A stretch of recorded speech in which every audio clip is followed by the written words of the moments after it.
तो अभी तक हम पढ़ रहे थे सिस्टम ऑफ इक्वेशन, ठीक है। वो टॉपिक हमारा कंप्लीट हो चुका है। उसमें 4 मेथड थे हमारे, चारों मेथड हमने कंप्लीट कर लिए। वहां पर किसी को कोई डाउट है तो वो पूछ सकते हैं।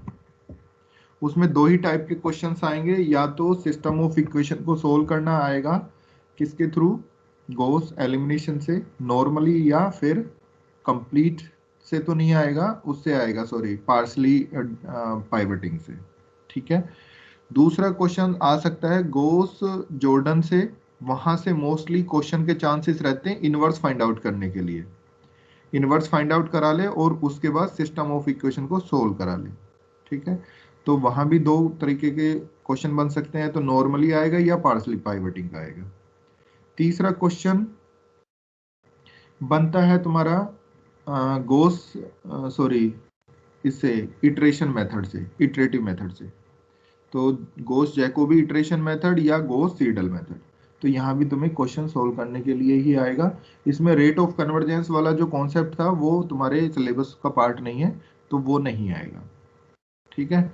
हाँ, इसमें क्वेश्चन बचता है, वो मैं तुम्हें बता दूंगा कि कैसे ये डायगोनल डोमिनेंट मैट्रिक्स के लिए ही कन्वर्ज करता है, बाकी के लिए कन्वर्ज नहीं करता, क्योंकि if and only if condition है वो।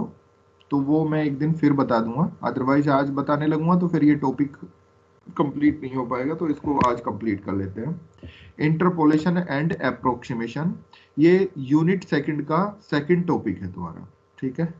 तो इसको स्टार्ट करते हैं। पहले तो ये समझना है कि हमें इंटरपोलेशन होता क्या है। इंटरपोलेशन बेसिकली तुमने पढ़ा है, लेकिन बात वही है कि जब तक हम किसी चीज को उससे फैमिलियर ना हो तब तक हमें पता ही नहीं लगता कि हाँ हमने वो पढ़ी भी है नहीं पढ़ी। तो मैं बताता हूँ उसको, देखो कैसे कैसे तुमने, देखो तुमने 9th-10th में ही लाइन की इक्वेशन पढ़ी थी, ठीक है। तो लाइन की इक्वेशन के लिए तुम्हें 2 पॉइंट दिए जाते हैं और उन 2 पॉइंट की हेल्प से तुम एक लाइन ड्रॉ कर लेते हो, ठीक है। और लाइन ड्रॉ करने के साथ साथ उस लाइन की इक्वेशन भी बता देते हो कि जैसे हमारे पास पॉइंट है x1 y1 और दूसरा पॉइंट है सपोज करो x2 y2। 2 पॉइंट है, एक पॉइंट A, एक दूसरा पॉइंट B। इन 2 पॉइंट से हम एक लाइन सेगमेंट बनाए या पूरी लाइन की इक्वेशन लिखें। तो जो लाइन की इक्वेशन होगी हमारी तो वो किस तरीके से लिखते थे कि y minus y one is equal to y two minus y one upon x2 minus x1 into x minus x1, ठीक है। और यहां से y की जो लाइन की इक्वेशन आती थी वो कुछ इस तरीके से आ जाती है, y is equal to m x plus c. M is the slope and c is the intercept on y axis, ठीक है। कि वो y एक्सिस को कितनी डिस्टेंस से कट कर रही है फ्रॉम ओरिजिन, ठीक है। और जो m होती है यही तुम्हारी क्या होती है, स्लोप होती है, जिसको m is equal to tan theta. और टेन थीटा जो मेजर करते हो थीटा, वो एक्स एक्सिस से मेजर करते हो, ठीक है। तो यहां पर तुम क्या कर रहे हो कि लाइन की इक्वेशन जो लिखी है तुमने y is equal to m x plus c, या इसको हम कुछ देर के लिए ऐसा सोच सकते हैं कि y is equal to a x plus b, ठीक है। ए और बी क्या है हमारे पास, कोई भी यहाँ पे वैल्यूज होंगी वो यहाँ पे फिल कर लेंगे, तो लाइन की इक्वेशन पूरी कंप्लीट हो जाएगी हमारे पास। तो 2 पॉइंटों से हमने एक इक्वेशन लिखी और जो कैसी आई, लीनियर आई। तो सेम वही काम हमारा यहाँ पे भी है कि कोई भी फंक्शन होगा उस फंक्शन को हम किस में कन्वर्ट कर पाएंगे, इंटरपोलेशन में। और इंटरपोलेशन का सीधा सीधा सा मतलब है कि पोलोनिमियल में उसको कन्वर्ट कर सके हम, ठीक है। ये इक्वलेंट कर सके उसके, जैसे साइन एक्स है, तो साइन एक्स की अगर हम सीरीज ओपन करते हैं तो इसमें लिखते हैं x minus x cube upon factorial 3 plus x cube x5 upon factorial 5 minus x raise to the power 7 upon factorial 7 and so on. तो एंड सोन को हटा दें, x raise to the power 7 upon 7 तक रखें। तो ये जो साइन एक्स है इसके कोरस्पॉन्डिंग ये जो फंक्शन आया ये इक्वलेंट है, क्योंकि इक्वल के लिए तो इन्फानाइट तक जा रहा है वो। तो इक्वलेंट के लिए हमने 7 के बाद की टर्म्स को हटा दिया, तो इक्वलेंट मान लिया हमने कि ये इसकी इक्वलेंट है। तो अब ये 7 पावर तक, जो 7 पावर्स आ रही हैं यहां तक हमने इसको ऑपरेट किया। तो ये जो फंक्शन है तुम्हारा x minus x q upon something plus x raise to the power 5 upon something and so on. तो ये जो फंक्शन है यही तो तुम्हारा इंटरपोलेशन है, और इसी को हम क्या बोलते हैं, पोलोनिमियल भी बोलते हैं। ठीक है, तो इस तरीके से तुम्हें क्या करना होगा यहाँ पे कि कोई एक फंक्शन दिया होगा, उसके कोरेस्पॉन्डिंग हमें इंटरपोलेशन बनाना है, मतलब पोलोनिमियल कंस्ट्रक्ट करनी है। ठीक है, या तो वो तुम्हें फंक्शन देगा, या फिर फंक्शन नहीं भी दिया तो तुम्हें कोई पॉइंट दे देगा, 3-4 पॉइंट दे दिए उसने। ठीक है, और वो बताएगा कि इन 3-4 पॉइंटों से ऐसा कौन सा कर्व है जो इनसे पास होके जा रहा है, या किस फंक्शन की ये इक्वेशन बन रही है, इसके इक्वलेंट कौन सा हमारा पोलोनिमियल बन के आ रहा है। तो इस तरीके का काम हम इस इंटरपोलेशन में करेंगे, और यही हमारा क्या कहलाता है, इंटरपोलेशन कहलाता है, जो भी हमारी पोलोनिमियल है। ठीक है, अब 2 पॉइंटों से जो तुमने लाइन की इक्वेशन ड्रॉ करी, ये भी एक पोलोनिमियल है, y is equal to m x plus c या ए एक्स प्लस बी, ये हमारी पोलोनिमियल है लीनियर। ठीक है, डिग्री 1 की हमारी पोलोनिमियल है। अगर सपोज करो 3 पॉइंट होते तो हमारी क्वाड्रेटिक मिल जाती। क्यों? क्योंकि हम कैसे निकाल सकते हैं भाई, लाइन की इक्वेशन निकालने के लिए वो फॉर्मूला, ठीक है, अच्छी बात है। अगर ये फॉर्मूला हमारे पास नहीं है तो हम क्या कर सकते हैं, हमने लेट कर लिया कि y is equal to a x plus b हमारे पास इक्वेशन है। अब ये 2 पॉइंट से होकर जाती है, एक पॉइंट है हमारे पास x1 y1 और दूसरा पॉइंट है x2 y2। तो जब इनसे होकर जाती है तो जाहिर सी बात है ये इसको सेटिस्फाइड करेंगे, ये पॉइंट इस लाइन को सेटिस्फाइड करेंगे। तो वो जैसी सेटिस्फेक्शन वाली कंडीशन हम फुलफिल करेंगे कि x की जगह x1 रखेंगे, y की जगह y1 रखेंगे, तो पहले पॉइंट से सेटिस्फाइड करा दिया, पास करा दिया। दूसरे पॉइंट से x2 y2 से पास करा दिया। तो यहां पर अब तुम्हारे पास 2 इक्वेशन बन गई a और b में, और a और b में जैसी 2 इक्वेशन बनी वैसे तुम इसको सोल्व कर लोगे a और b की वैल्यू को। a और b की वैल्यू निकल के कहाँ जाएंगे, जो इक्वेशन थी y is equal to a x plus b, वहां पे पुट कर दो, तो तुम्हें लाइन की इक्वेशन कंप्लीट मिल जाएगी। तो इसी तरीके से अगर 3 पॉइंट दिए हुए हैं तो अब तुम क्या लिखोगे, y is equal to a x square plus b x plus c, 3 variables ले लिए हमने। ठीक है, तो इसी तरीके से तुम्हें देखना होगा, यहाँ पे बहुत सारे पॉइंट मिलेंगे, उनके कोरस्पॉन्डिंग हमें क्या बनाना है, पोलोनिमियल बनाना है, और पोलोनिमियल ही हमारे क्या है, इंटरपोलेशन है। ठीक है, तो चलो पढ़ते हैं यहाँ पे इसको कैसे कैसे फाइंड आउट करने हैं, कौन कौन से हमारे इंटरपोलेशन है, 1 बाई 1 एक एक देखते हैं उसको। यहाँ देखो, interpolation in general if there are n+1 distinct point, कि अगर हम अभी तो हम 2 पॉइंट की बात कर रहे थे, जो लाइन के लिए बात कर रहे थे, अब हमारे पास यहाँ पे कितने पॉइंट है, n+1 डिस्टिंक्ट पॉइंट्स हैं। तो कहाँ से शुरुआत कर रहे हैं, वो x0 से शुरुआत की, x0 x1 x2 and so on xn। तो तुम देख रहे हो ये इंक्रीजिंग ऑर्डर में है, ये क्या है, इंक्रीजिंग ऑर्डर में। और ये किसके पॉइंट है, कि कोई इंटरवल रहा होगा a और b, उसके हमारे क्या है, ये सब पॉइंट है। या ये कह दो कि उस इंटरवल को हमने क्या कर लिया, n सब इंटरवल्स में ब्रेक कर लिया, कि जो इंटरवल a टू b था, तो a इज द x0 और b इज द xn। ठीक है, तो एक हमने ऐसे मान के चल लो, जैसे 0 to 10 मान लो, तो 0 से 10 तक, अब इसमें हमने 10 सब इंटरवल बना लिए। तो एक 0 से 1 हो गया, एक 1 से 2 हो गया, एक 2 से 3 हो गया, एक 3 से 4 हो गया, 4 से 5, 5 से 6, 6 से 7, 7 से 8, 8 से 9 और 9 to 10। तो इसमें देख पाओगे तुम कि 10 तो तुम्हारे सब इंटरवल्स हो गए, लेकिन पॉइंट्स कितने हैं तुम्हारे पास, 11, क्योंकि 0 से शुरुआत कर रहे हैं, तो 0 से 10। तो सेम उसी तरीके से यहाँ पे बस इतना सा फर्क है, यहाँ पे n+1 पॉइंट्स लेके चल रहे हैं हम, और जो 0 to 10 था वो यहाँ पे a to b दिया हुआ है। जो हम 10 सब इंटरवल्स कर रहे हैं, यहाँ पर उतने कितने कर रहे हैं, n सब इंटरवल्स में ब्रेक कर रहे हैं। ठीक है, वहां पे 0 1 2 3 पॉइंट्स थे, तो यहाँ पे x0 x1 x2 x3 up to xn points है। तो 0 1 2 3 इंक्रीजिंग ऑर्डर में, सेम यहाँ पे x0 x1 x2 x3 xn increasing order में। ठीक है, तो यहां तक मुझे नहीं लग रहा कोई प्रॉब्लम होगी। Then the problem of the interpolation is to obtain px, px का मतलब polynomial interpolation, satisfying the condition. वो कौन सी कंडीशन होंगी जिसको सेटिस्फाइड करने के बाद हमें क्या मिले, इंटरपोलेशन मिले। तो पहली कंडीशन तो ये है कि जो ये पॉइंट है, ये जो पॉइंट तुम्हें दिए हुए हैं, इन पॉइंट्स पे जो फंक्शन है जिसके इक्विवेलेंट तुम्हें क्या निकालना है, इंटरपोलेशन निकालना है, उस फंक्शन पे इन पॉइंट्स की वैल्यू और ये जो पोलोनिमियल तुम बनाना चाह रहे हो उसकी वैल्यू दोनों क्या होंगी, इक्वल होंगी।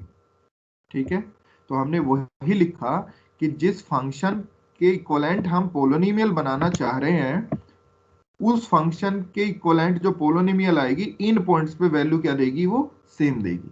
तो p of x1 is equal to f of x1, p of x2 is equal to f of x2 and so on. ठीक है, तो n+1 पॉइंट्स हैं तो n+1 ही तुम्हारी यहाँ पे क्या बन जाएंगी, इक्वेशन बन जाएंगी। ठीक है, या दूसरा तरीका क्या है, दूसरा तरीका ये है, बेटा 1 मिनट वेट करना जरा।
तो एक तो कंडीशन आ गई तुम्हारी ये वाली कि जब फंक्शन और पोलोनिमियल की वैल्यू क्या होगी, सेम होगी eight point n+1 distinct points के लिए। दूसरी कंडीशन ये हो सकती है कि ये वैल्यूज तो तुम्हारी सेम हो, इसके साथ साथ डेरिवेटिव पर भी सेम हो इन पॉइंट्स पे वैल्यू।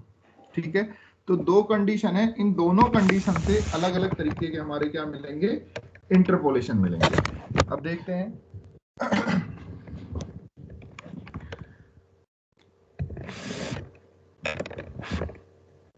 अब ये कह रहा है कि जो condition 4.5 that means first condition थी, अगर सिर्फ ये ही सेटिस्फाइड हो किसी फंक्शन और पोलोनिमियल में, तो उससे जो मिलने वाला हमें इंटरपोलेशन होगा वो या तो लैग्रेंजे होगा और न्यूटन होगा। ये दोनों ही हमें कौन सी कंडीशन से मिलेंगे, ये फर्स्ट वाली कंडीशन से। और अगर ये दोनों कंडीशन एक साथ यूज कर लें कि फंक्शन की वैल्यू और पोलोनिमियल की वैल्यू सेम हो और डेरिवेटिव्स पे भी सेम हो, तो उससे मिलता है हमें हर्माइट इंटरपोलेशन पोलोनिमियल। तो हर्माइट तुम्हारे सिलेबस का पार्ट नहीं है, तो ये कंडीशन हम नहीं पढ़ेंगे, हम सिर्फ पढ़ेंगे फर्स्ट कंडीशन को, जो ये फर्स्ट वाली है यहाँ पे, यानी कि लैग्रांजे और न्यूटन इंटरपोलेशन पोलोनिमियल तुम्हारे ही सिलेबस का पार्ट है। ठीक है, तो ये बेसिक ओवरव्यू था इंटरपोलेशन का तुम्हारा, किस तरीके से हमें फाइंड आउट करना होगा, क्या हमारी अप्रोच रहेगी इसमें। ठीक है, चलो आगे चलते हैं।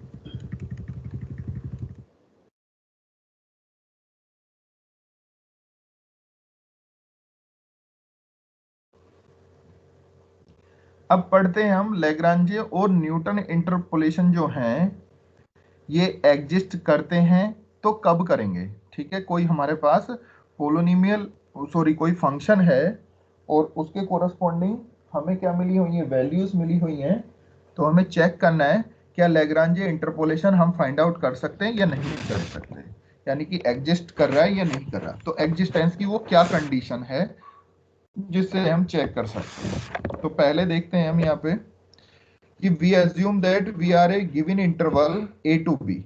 एक ए टू बी हमारे पास क्या है, इंटरवल्स है और एक फंक्शन है जिसके कोरस्पॉन्डिंग हमें क्या बनाना है, इंटरपोलेशन बनाना है। ठीक है, विच ए कंटिन्यूअस फंक्शन है on close interval a to b and assume that we have n+1 distinct point, किसके, a to b के n+1 डिस्टिंक्ट पॉइंट्स हैं, और वो कौन से पॉइंट है, x0 to xn तक, ठीक है। And that the values of the function are known, function की वैल्यू नोन है किस पॉइंट पर, इन पॉइंट्स पर, जो ये दिए हुए पॉइंट्स हैं, ठीक है। And we seek to find the polynomial, अब हमें पोलोनिमियल फाइंड आउट करनी है। पोलोनिमियल, अब तुमने देखा है अगर 2 पॉइंट दिए हुए थे तो तुमने लाइन की इक्वेशन लिखी, यानी कि लीनियर पोलोनिमियल मिली। अगर 3 पॉइंट दे दिए जाए तो क्वाड्रेटिक मिल जाएगी, अगर 4 पॉइंट दे दिए जाए तो क्यूबिक मिल जाएगी, और अगर n+1 पॉइंट दे दिए जाए तो n डिग्री की तुम्हारे पास क्या आ जाएगी, पोलोनिमियल आ जाएगी। तो हमने वो पोलोनिमियल जो है वो कंस्ट्रक्ट कर ली, वो लेट कर ली हमने कि px is equal to a0 plus a1x plus a2x square and so on an xn है, ठीक है। कोई फंक्शन है जिसके कोरस्पॉन्डिंग हमें पोलोनिमियल बनानी है, तो हमने मान लिया कि वो पोलोनिमियल ये है। इस फंक्शन, जो ये फंक्शन तुम्हें दिया हुआ है, ये तो दिया हुआ है, इसके साथ साथ ये n+1 जो पॉइंट है, इन पॉइंट पे फंक्शन की वैल्यू भी दी हुई है, ठीक है। तो अब लैग्रांजे और न्यूटन के लिए इंटरपोलेशन जब हम पढ़ रहे थे तो वहां पे कंडीशन थी कि p of xi is equal to f of xi, तो ये कंडीशन यूज करेंगे कि ये पोलोनिमियल और ये फंक्शन की वैल्यू सेम होगी, कब होगी, इन पॉइंट्स पे सेम होगी। तो वही कंडीशन हमने यूज की कि p of xi is equal to f of xi, i goes 0 1 2 3 up to n, यानी कि p of x0 is equal to f of x0, p of x1 is equal to f of x1, p of x2 is equal to f of x2 and so on, ठीक है। n+1 हमारी इस तरीके से क्या होंगी, equations बन जाएंगी। तो p तो हमें दिया हुआ है जो हमने लेट किया है अभी, तो यहां पर हम क्या करेंगे, इन पॉइंट्स को पुट करेंगे कि p ऑफ x0 का मतलब है कि x0 की वैल्यू हम यहां पुट करें तो ये बन जाएगा a0 plus a1 x0 plus a2 x0 square and so on an x0 raise to the power n। तो देख रहे हो यही लिखा हमने, is equal to f of x0 is equal to f of x0। ये वैल्यू हमें गिवन है, जो भी होगी 1 2 3 4 5 वो देख लेंगे। उसके बाद नेक्स्ट है, नेक्स्ट इक्वेशन है कि p of x1 is equal to f of x1, तो x1 की वैल्यू यहाँ पे पुट कर दूं, p ऑफ x1 मिल जाएगा, तो ये हो जाएगा a0 plus a1 x1 plus a2 x1 square and so on an x1 raise to the power n। तो देख लो सेकंड इक्वेशन यही बनाई हुई है, is equal to f of x1। And last equation is xn, point is xn, तो p of xn is equal to f of xn। तो value यहाँ पे पुट करी x की वैल्यू xn, तो ये हो जाएगा a0 plus a1 xn plus a2 xn square plus and so on an xn raise to the power n is equal to f of xn। यहां तक मुझे नहीं लग रहा कि कोई प्रॉब्लम होगी, ठीक है। अब ये जो सिस्टम है ये तुम्हारे पास n+1 तुम्हारे पास क्या है, इक्वेशंस हैं, और इसमें n+1 ही वेरिएबल्स हैं, n+1 ही वेरिएबल्स हैं। कौन से वेरिएबल हैं, कोई मुझे बताएगा, यहाँ पे वेरिएबल्स कौन से हैं, x0 x1 x2 xn है या a0 a1 a2 an है, कौन से वेरिएबल्स हैं यहाँ पे, x1 x2 वाले, x वाले नहीं, गलत है, क्योंकि x1 x0 x1 x2 x3 xn जो है ये तो पॉइंट्स है हमारे, वेरिएबल्स वो हैं जिनकी वैल्यूज हमें फाइंड आउट करनी है। तो इस पोलोनिमियल में वैल्यू किसकी फाइंड आउट करनी है हमें, a0 a1 a2 an की वैल्यू फाइंड आउट करनी है, ठीक है। तो यहाँ पर जो वेरिएबल्स हैं वो हमारे हैं a0 a1 a2 an, x0 x1 xn ये तो हमारे पॉइंट्स हैं, जिस तरीके से इंटरवल था 0 to 10 और उसके पॉइंट 0 1 2 3 4 5 लिए थे हमने, तो वो तो पॉइंट है, वो वेरिएबल्स थोड़ी ना हुए, ठीक है। तो वेरिएबल्स यहाँ पे क्या है, a0 a1 a2 a3 up to an। तो यहाँ पर n+1 वेरिएबल्स हैं तुम्हारे पास और n+1 ही क्या है, इक्वेशंस हैं। तो तुमने देखा है कि जब कोई सिस्टम ऑफ इक्वेशन होता है, अच्छा ये बताओ ये लीनियर इक्वेशन है या क्वाड्रेटिक है या क्यूबिक है, ये जो यहाँ पे इक्वेशंस आई हैं बताओ।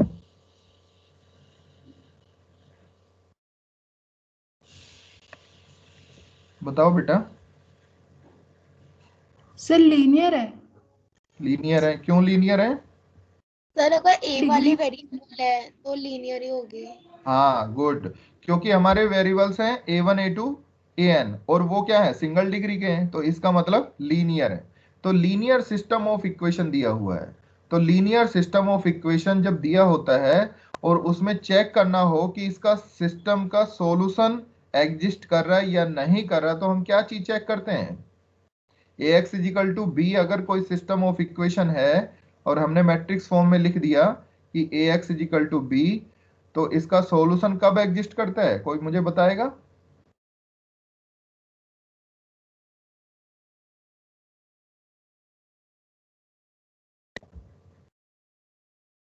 बताओ। जब उस मैट्रिक्स का इनवर्स एग्जिस्ट हो। हाँ, और इनवर्स कब एग्जिस्ट होगा? जब डिटर्मिनेंट नॉन जीरो हो। जब डिटरमिनेंट नॉन जीरो, इसका मतलब नॉन सिंगुलर मैट्रिक्स हो। तो जो ये मैट्रिक्स है इसको हमने किस फॉर्म में लिख लिया? मैट्रिक्स फॉर्म में लिख लिया, ठीक है। और मैट्रिक्स फॉर्म में जब लिखेंगे तो मैट्रिक्स फॉर्म में लिखेंगे 1 x nought square x nought raise to the power n। Second row में आएगा 1 x1 square and x1 raise to the power n, and last row is 1 xn square xn raise to the power n। तो ये matrix A बन जाएगी, और जो x होता है, x मतलब वेरिएबल वाली, वो बनेगी a nought a1 a2 up to an तक इजिकल टू b। b में आ जाएंगे तुम्हारे इधर f of x nought, f of x1, f of x raise to the f of xn। तो ये हमारा b हो गया। तो अब ये जो मैट्रिक्स A बनी, अगर इसका डिटरमिनेंट नॉट इक्वल टू 0 आ गया तो इसका सॉल्यूशन एग्जिस्ट कर जाएगा, और जब सॉल्यूशन एग्जिस्ट करेगा तभी तो a nought a1 a2 an की वैल्यूज फाइंड आउट करोगे, और जैसे ही वो वैल्यूज फाइंड आउट करोगे तभी तो ये p मिलेगा, और जब ये p मिलेगा तभी इंटरपोलेशन मिलेगा, तभी लैग्रांजे और न्यूटन की बात हो पाएगी, ठीक है। तो अब हमारे पास जो ये मैट्रिक्स है इसका डिटरमिनेंट्स लिखा हमने, ठीक है। तो ये डिटरमिनेंट आ गया 1 x nought square, sorry x nought square x nought raise to the power n, दूसरा 1 x1 square x1 raise to the power n, and so on last row is 1 xn square xn raise to the power n।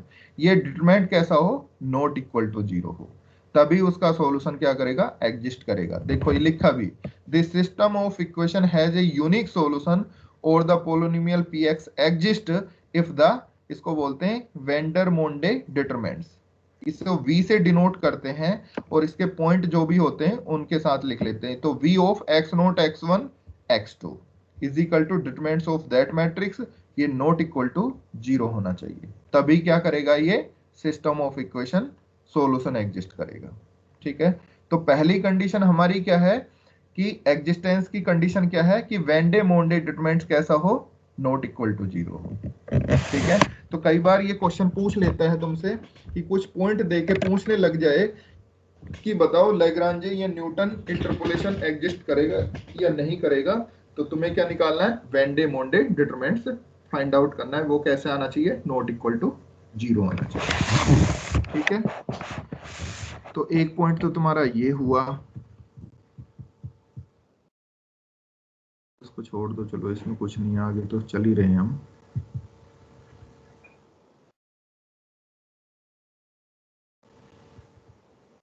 हाँ जी, उसके बाद चलते हैं अब linear interpolation. Linear interpolation का मतलब वही है जो तुमने लाइन इक्वेशन पढ़ी है, ठीक है। लीनियर इंटरपोलेशन का मतलब वो है कि जब n इजिकल टू 1 हो जाए। n इजिकल टू 1 का मतलब ये है कि जो तुमने अभी पोलोनिमियल ली है ये कैसी हो जाए? a नोट प्लस a1x, यानी कि n की जगह क्या रख दें? 1 रख दें, n की जगह 1 रख दें, तो a1x तक रन करेगा, तो a नोट प्लस a1x। अब दो क्या है तुम्हारे यहाँ पे वेरिएबल है, a नोट और a1। यहाँ पे पॉइंट भी क्या हो जाएंगे? अब ये xn तक जा रहा था तो n की जगह 1 रख दिया, तो x नोट और x1, अब दो ही पॉइंट है तुम्हारे पास, ठीक है। दो पॉइंट तुम्हें गिवन होंगे, उनके कोरस्पॉन्डिंग अब तुम्हें क्या निकालना है? इंटरपोलेशन निकालना है। इंटरपोलेशन का मतलब पोलोनिमियल निकालनी है, लीनियर पोलोनिमियल निकालनी है, और जो लीनियर पोलोनिमियल होगी वही तुम्हारी लाइन की इक्वेशन है जो तुमने 9th 10th में पढ़ी है, ठीक है, तो देखते हैं उसको जरा। तो n इज इक्वल टू 1, तो we want to determinant of polynomial कि px is equal to a1x plus a naught. ये पोलोनिमियल अब हमें फाइंड आउट करनी है। अब ये फाइंड आउट तो तभी होगी, लाइन की इक्वेशन तो तभी बना सकते हो जब तुम्हें 2 पॉइंट दिए हो। मैं ये कह दूं, मैं एक पॉइंट देता हूं और तुमसे कहूं लाइन की इक्वेशन लिखो, तो तुम लिख पाओगे? इनफाइनाइट लाइन बना दोगे उससे, जो भी उससे पास हो रही है वो सब लाइन की इक्वेशन हो रही है, ठीक है। लेकिन जब 2 पॉइंट होंगे तभी तो वो तुम्हारी यूनिक लाइन आएगी, ठीक है। तो सेम वो ही लॉजिक यहाँ पर है। तो हमने क्या किया कि where a naught a one तो आर्बिट्री कांस्टेंट है, मतलब वेरिएबल्स हैं, which satisfied the interpolating condition. कौन सी कंडीशन? कि f of x i is equal to p of x i, और एक्स आई का मतलब है 2 पॉइंट है अब यहाँ पे, एक्स नोट और एक्स वन। तो कंडीशन होगी f of x nought is equal to p of x nought and f of x one is equal to p of x one. Clear है यहाँ तक? अभी हमने एक्स नोट से x n तक ये सेटिस्फाइड कराया था। अब यहाँ पे 2 पॉइंट है तो दोनों पॉइंटों को लिए सेटिस्फाइड करा लेंगे। अब ये कंडीशन थी कि f of x nought is equal to p of x nought, तो एफ ऑफ एक्स नोट तो एज इट इज रखा, पी ऑफ एक्स की वैल्यू पता है हमें, एक्स की जगह रिप्लेस कर दें एक्स नोट को तो पी ऑफ एक्स नोट की वैल्यू मिल जाएगी। तो P of x nought is equal to a one x nought plus a nought, यहां से लिख लिया हमने, ये जो कंडीशन दी हुई थी, यहां से पी ऑफ एक्स नोट की वैल्यू निकाली। Similarly P of x one की वैल्यू निकाली तो ये दूसरी इक्वेशन बन गई, 2 इक्वेशन आ गई हमारे पास। इन दोनों इक्वेशन की हेल्प से ए नोट और ए वन की वैल्यू अगर हम फाइंड आउट कर लें और इसकी वैल्यू उठा के यहां रख लें तो यही हमारा क्या हो जाएगा? इंटरपोलेशन हो जाएगा, लीनियर इंटरपोलेशन, और यही तुम्हारी वो लाइन की इक्वेशन होगी, ठीक है। चलो आगे चलते हैं इसमें। अब इसको निकालना कैसे? चाहे तो ये 2 इक्वेशन है, तुम इजीली इसको सोल्व कर सकते हो कि एक बार सब्ट्रैक्ट कर दें सेकंड से फर्स्ट को तो a1 की वैल्यू मिल जाएगी, क्योंकि a नोट से तो a नोट कैंसिल हो जाएगा। a1 की वैल्यू मिल गई, कोई सी एक इक्वेशन में पुट कर दो तो तुम्हें a नोट की वैल्यू मिल जाएगी, ठीक है, और उससे तुम्हें पूरा इंटरपोलेशन मिल जाएगा। लेकिन बात आती है कि हमें एक स्टैंडर्ड फॉर्म बनानी है। अभी तो 2 इक्वेशन है, फिर 3 भी बनेंगी, 4 भी बनेंगी, 5 भी बनेंगी, कहां तक हम सोल्व करेंगे, ठीक है। तो हम ये चाह रहे हैं कि एक स्टैंडर्ड फॉर्म बना दें कि अगर हम उसको जर्नलाइज करना चाहें, 4, 5, 6, 7 जितने भी पॉइंट आएंगे तो हम उसको जर्नलाइज कर सकते हैं। लेकिन यहां से अगर हम इस तरीके से एलिमिनेशन वाला मेथड अप्लाई करते रहें तो वहां से शायद हम जर्नलाइज ना कर पाए। तो जर्नलाइज करने के लिए हम एक मेथड हमारा ये भी होता है कि ए नोट और ए वन की वैल्यू फाइंड आउट करने के लिए कि अगर हमारे पास ये 3 इक्वेशन है, एक इक्वेशन ये है, एक इक्वेशन ये दी हुई है, ये दो इक्वेशन ये दी हुई हैं, इन तीनों इक्वेशन से अगर मैं ए नोट और ए वन को एलिमिनेट कर दूं तो भी तो हमारा काम हो जाएगा। भाई ये 3 इक्वेशन है, अभी तक क्या कर रहे हो तुम? ए नोट और ए वन की वैल्यू फाइंड आउट करोगे इन दोनों इक्वेशन से और उठा के तुम यहां रखोगे, ठीक है, यहां रखोगे। एक काम तो ये होगा, एक काम ये है कि इन तीनों इक्वेशन से ए नोट और ए वन को क्या कर दूं? एलिमिनेट कर दूं, जो भी आएगा वही तुम्हारा रिक्वायर्ड इंटरपोलेशन हो जाएगा, ठीक है। तो अब लिखते हैं eliminating a nought and a one from 4.11 to 4.12। तो 4.12 2 इक्वेशन ये हैं और 4.11 तुम्हारी ये है यहाँ पे, ये वाली। इन तीनों इक्वेशन से तुम क्या कर रहे हो? ए नोट और ए वन को एलिमिनेट कर रहे हो। तो उसके लिए हमें क्या करना पड़ता है? We obtain the required linear interpolation polynomial मिल जाएगा, ठीक है। तो हमें एक डिटरमिनेंट्स बनाना है और इस डिटरमिनेंट्स की वैल्यू 0 के इक्वल रख दें तो हमारा ये क्या हो जाएगा? एलिमिनेट हो जाएगा। तो इसको देख लो एक बार कि कैसे हमें ये रखना होगा, कैसे इक्वल रखना होगा।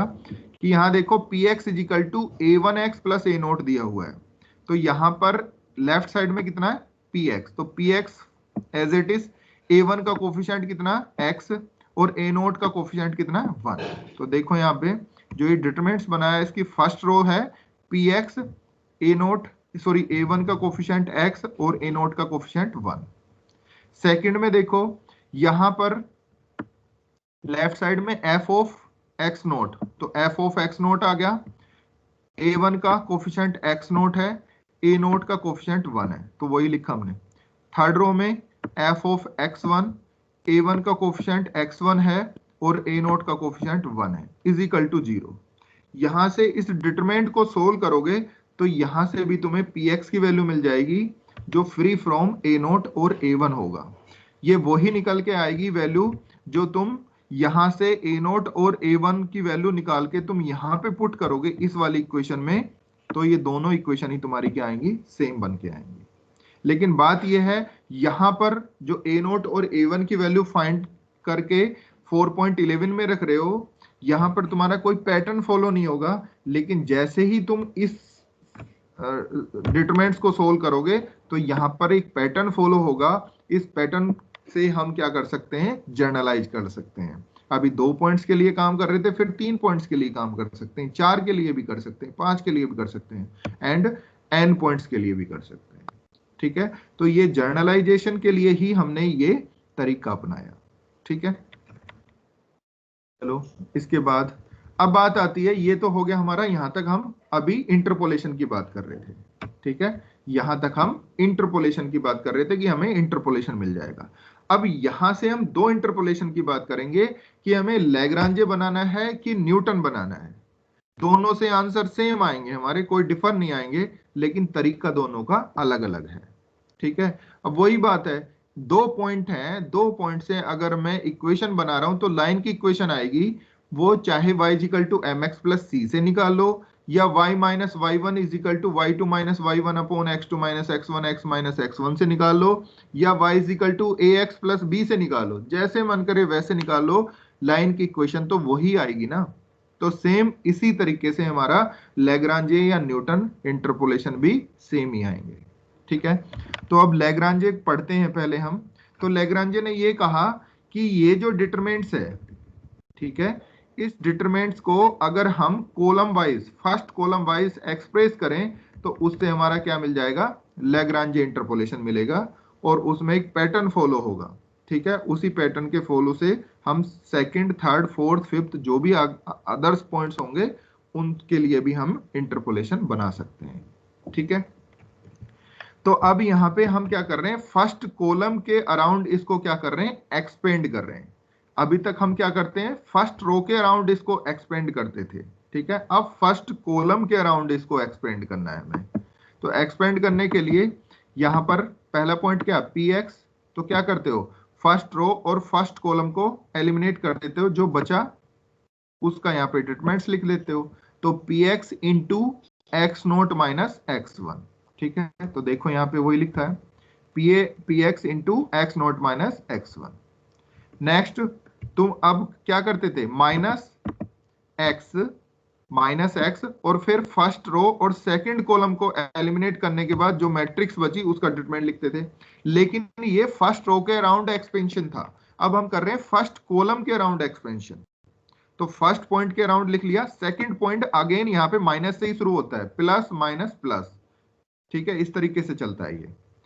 तो यहां पर minus F of x note, अब ये लाइन, ये सेकंड रो और फर्स्ट कॉलम एलिमिनेट हो जाएगा, तो बचा कितना, x1 x1 1, तो ये हो जाएगा x minus x1, x minus x1। देखो वही तो आ रहा है यहाँ पे, x minus x1। Next point f of x1, last point ये था हमारा, इस कॉलम के अराउंड एक्सपेंड कर रहे हैं। तो पहले प्लस था फिर माइनस था, ये किस में आएगा, प्लस में आएगा, तो प्लस f ऑफ x1। अब फर्स्ट कॉलम और थर्ड रो ये एलिमिनेट हो जाएगा, बचा कितना, x1 x नोट 1, तो मल्टीप्लाई करेंगे यानी कि एक्सपेंड करेंगे इसको, तो x माइनस x नोट हो जाएगा। तो x माइनस x नोट आ गया तुम्हारे पास, ये आ गया।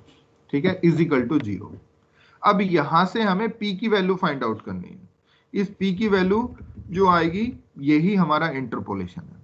ठीक है, तो अब देखो यहां पर ये दोनों जो वैल्यूज थी इन्हों को हम राइट साइड लेके, तो जैसे ही मैं राइट साइड लेके जाऊंगा तो ये माइनस वाला प्लस हो जाएगा, ये प्लस वाला माइनस हो जाएगा। ठीक है, तो मैं माइनस लिख लूंगा यहाँ पे कुछ देर के लिए। फिर यहां पर x माइनस एक्स नोट जो है, x नोट माइनस x1 जो है, इससे डिवाइड कर दिया। तो जैसे ही मैं डिवाइड करूंगा तो तुम देखोगे यहाँ पे x माइनस x1 था upon x nought minus x1 आ गया into f of x note है। तो ये पहली टर्म में तो कोई दिक्कत ही नहीं है। दूसरी टर्म में ये राइट साइड में गया तो माइनस हो गया, तो x minus x nought as it is, f of x1 as it is upon x nought minus x1, लेकिन यहाँ पे लिखा हुआ है x1 माइनस एक्स नोट, यानी कि माइनस कॉमन ले लिया और जैसे ही माइनस कॉमन लूंगा तो माइनस माइनस कितना हो गया, प्लस हो गया। ठीक है, यहां तक कोई प्रॉब्लम? इसके बाद इस ये जो आ रही है value x minus x one upon x nought minus x one, इसको हम बोल रहे हैं L nought into f of x nought, plus इसको हम बोल रहे हैं L one into f of x one. तो ये एल नोट और एल वन क्या है? एल नोट और एल वन है हमारे लैग्रांजे फंडामेंटल पोलोनिमियल। ठीक है, the function L nought x and L1x are called the Lagrange fundamental polynomials. ठीक है, और इसमें एक कंडीशन होती है, कंडीशन इसमें ये होती है कि ये दोनों जो हमारे फंक्शन आए, इन दोनों का अगर सम करें तो वो कितना आएगा, 1 आएगा। आगे हम क्वाड्रेटिक में चलेंगे, क्यूबिक में भी चलेंगे, तो वहां पे L नोट L1 L2 होंगे, फिर L note L1 L2 L3 भी होंगे एंड सो ऑन, इस तरीके से होंगे। तो उन सब का सम हमेशा ही क्या होगा, 1 होगा।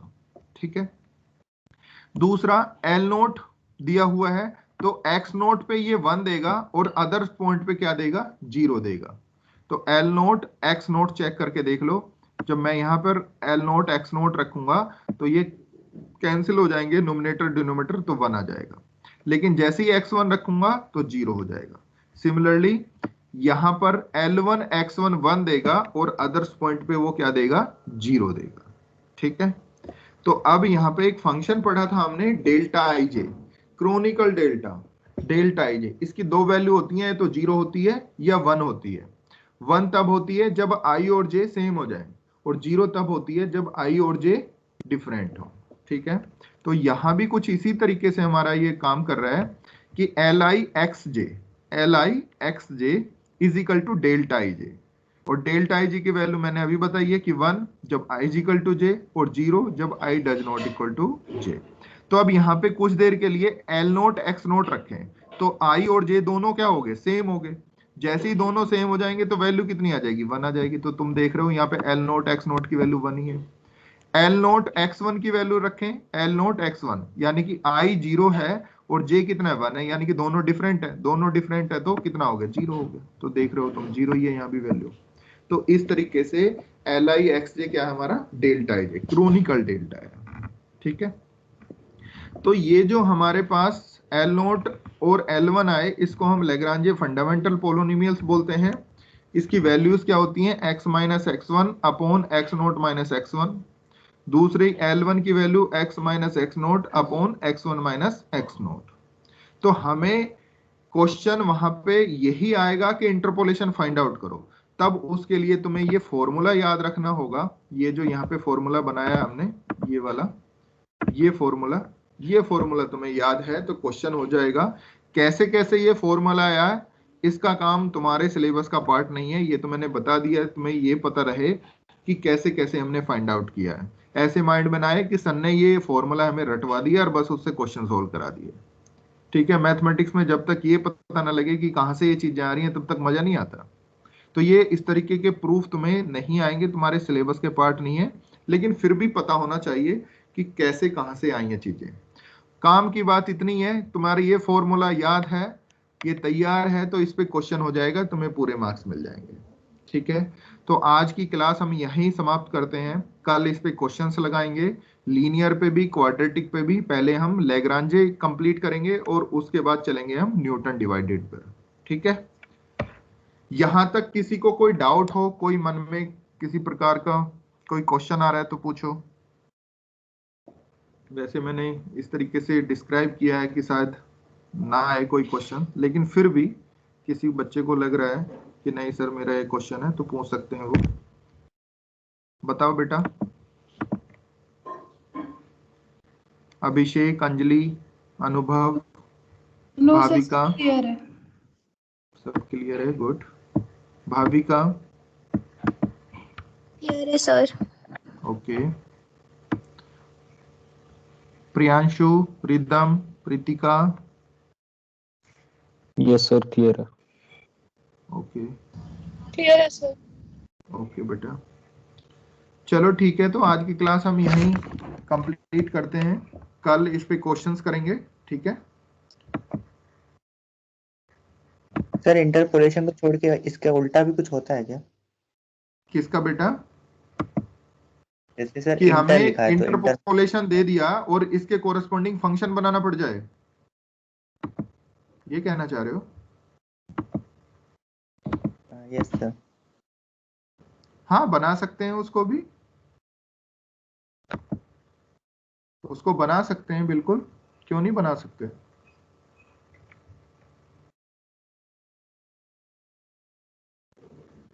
लेकिन कई बार क्या होता है, देखो मैं बताता हूं, कि जैसे तुम टनल बना रहे हो, सपोज करो, ठीक है, और टनल बनाते बनाते तुमने कुछ पॉइंट वहां पे लोकेट किया, अच्छा यहाँ पे इतने पॉइंट पे ये चीज मिल रही है, इतने पॉइंट पे ये चीज मिल रही है, इतने पॉइंट पे ये चीज मिल रही है, और फिर उसके बाद तुमने वहां पर क्या किया, एक पोलोनिमियल या ये कह दो कि उससे ग्राफ बनाने की कोशिश की, और जैसी वो ग्राफ बनाया तो तुमने देखा कि हाँ यार ये तो एक पैटर्न पे काम कर रहा है, साइन एक्स के ग्राफ की तरह काम कर रहा है।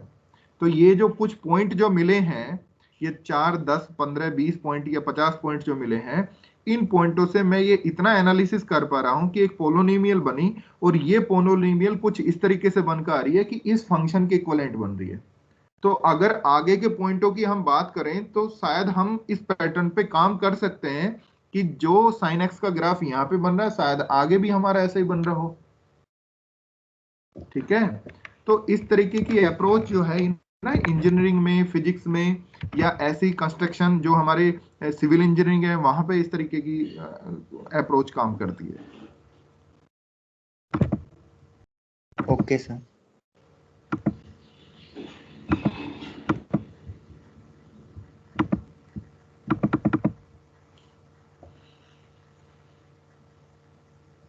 वही है, जैसे अब मैं कहने लगूं कि कोई, सपोज करो वो है तुम्हारे पास एक सैटेलाइट है, और तुमने यहाँ से लॉन्च किया, तो तुम देख रहे हो कि 1 मिनट पे वो इतनी डिस्टेंस तय किया उसने, 2 मिनट पे इतना किया, 3 मिनट पे इतना किया, 4 मिनट पे इतना किया, और इतने एंगल से वो रोटेट कर रहा है, मतलब मूव कर रहा है।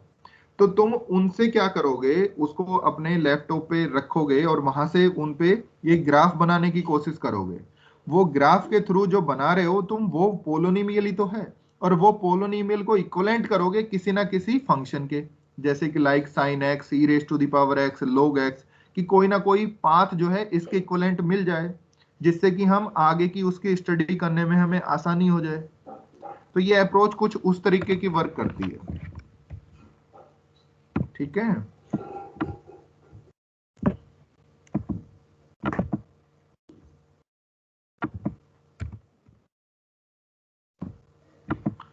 चलो बेटा, लीव कर सकते हो, अटेंडेंस तुम्हारी आ गई मेरे पास,